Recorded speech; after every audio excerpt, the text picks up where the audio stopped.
I am the Tofu Golem. Please enjoy the video. In this video, I will explain how to play Pokémon Home. First, download the app on your Nintendo Switch or mobile device. This essential cloud service lets you manage your entire Pokémon collection across various games. It's a central hub for all your beloved creatures, making transfers and organization incredibly simple. Get ready to unite your Pokémon. Moving your Pokémon into Home is straightforward.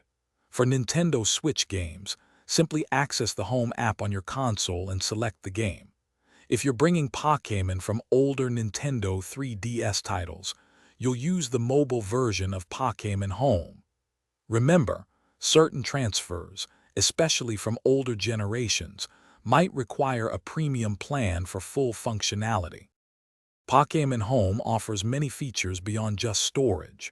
With a premium plan, you can store up to 6,000 Pokémon, a massive collection.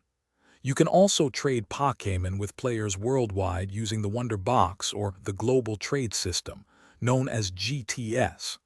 Plus, you'll earn Pokémon Home points that can be exchanged for useful items within the app. To maximize your Pokémon Home experience, ensure your Nintendo account is linked. This creates a seamless connection between your games and the home service. Don't forget to regularly check the challenges section. Completing these can earn you special Pokémon and valuable items. Also, for those looking to streamline their daily routine, check the description for a link to some fantastic leak-proof meal prep containers and other great deals. Thanks for watching. Thanks for watching. Consider subscribing if we helped you today.